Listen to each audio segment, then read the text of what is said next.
आपसे कहा गया है, बेटा बात नहीं करिए, इधर से in the following question number 3 in the following APs find the missing term in the boxes.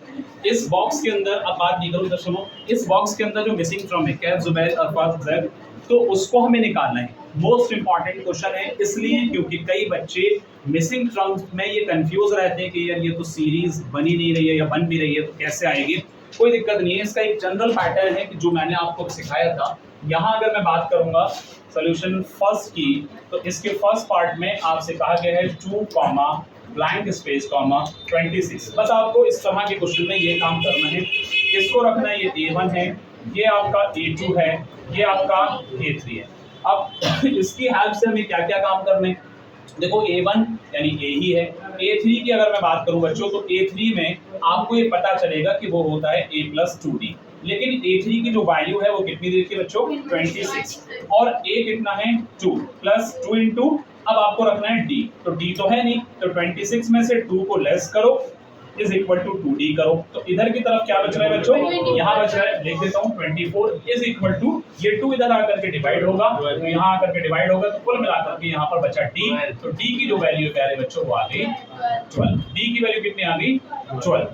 अब जब D 12 आ गया तो आपको A2 निकालना है, तो A2 जो मिसिंग टर्म था ये वाला, इसको निकालने के लिए A + D करना होगा, और A + D करने के लिए आपके पास A जो है 2 और D जो है 12, तो आपके पास 14, तो पता ये चलता है मिसिंग टर्म आपकी 49। ये एक पैटर्न नया आपने सीखा है, अब तक के क्वेश्चन में सबसे अलग है। बात समझ में आई? अब इसके और बहुत सारे पार्ट हैं, मैं इसका कोई एक पार्ट और ले लेता हूँ, रिमेनिंग जो है आप लोग जरूर ट्राई करना। थर्ड वाले में बच्चों ने पूछा है, मैं एक बार थर्ड पार्ट को बता रहा हूं, तो यहां थर्ड पार्ट के अंदर देखिए, सॉल्यूशन थर्ड में आपको 5 कॉमा ब्लैंक स्पेस कॉमा फिर से ब्लैंक स्पेस कॉमा 9 होल 1/2, ये आपका A1 होगा बच्चों, ये A2 होगा कैफ जब, ये A3 होगा, चलिए ये आपका होगा A4, सही है। अब आपको मालूम है कि A1 और A4 की हेल्प से ही हम बाकी चीजों को निकाल पाएंगे, तो इसके लिए पहले इसको चेंज करते हैं। ये जो चेंज होगा इसकी जगह बनेगा 2 × 18 + 1 19/2, क्या बनेगा 19/2। अच्छा सुन रहे हैं आप? तो A4 में क्या है बच्चों, A + 3D होता है, तो आपने A4 की जगह पे 19/2 रखा, इसके अकॉर्डिंग A की जगह पे 5 + 3D को सेम रखा। अब 19/2 से 5 को लेस कर दिया, आपके पास 3D बचेगा, इसको लेस करने पर आपके पास क्या आता है 2 19 माइनस, ये जो सीक्वेंस में कर रहा हूं ये तो आप लोग सिंपलीफिकेशन सब जानते हैं। यहाँ बनेगा 10 is equal to 3D is equal to 3D, ठीक है बच्चों। तो अब यहाँ पर जो बनता है क्या बनेगा, माइनस का 9/2 प्लस का, क्योंकि बिल्कुल सही, क्योंकि यहाँ जो है आपके पास माइनस वाली वैल्यू बड़ी है, वो सॉरी प्लस वाली वैल्यू बड़ी है, तो इसलिए प्लस का आएगा। अब ये 3 इधर आकर क्या होगा बच्चों, मल्टीप्लाई हो रहा है, बाद में इधर आकर क्या होगा, डिवाइड होगा, लेकिन चलो डिवाइड कर देते हैं, तो हमने यहाँ पर divided by 3 is equal to D, further करेंगे 9/2 इनटू, यहाँ इसका रेसिप्रोकल कर देंगे 1/3 इज इक्वल टू D, तो 3 1 3 3 9।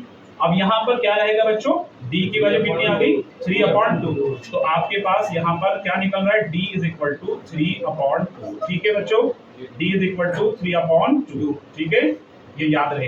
अब यहाँ D आ गया, अब आपको A2 निकालना है, तो बहुत सीधा सीधा है कि A2 निकालने के, अरफात जैद यासिर सुन लीजिएगा, A2 निकालने के लिए क्या करेंगे, A + D, तो A कितना है 5 है, प्लस D कितना है अभी बताया 3/2, फर्दर सॉल्व करेंगे तो इसका एलसीएम 2 2 5 10 प्लस 3, यहाँ पर 13/2 आ जाएगा, कितना आएगा बच्चों 30/2, यानी आपका आंसर एक आ गया A2। अब A3 निकालने के लिए क्या करेंगे, A + 2D, तो A + 2D इसका मतलब है 5 + 2 इंटू D कितना है 3/2, तो 2 से 2 कटेगा, तो यहाँ पर क्या रहेगा 5 + 3, 5 + 3 8, 18 कैसे आएगा बच्चों, बेटा ये इससे कटने के बाद 1 × 3 3 नहीं बनेगा, तो आपका आंसर 8 आ जाएगा, आपका A3 जो होगा वो 8 आएगा।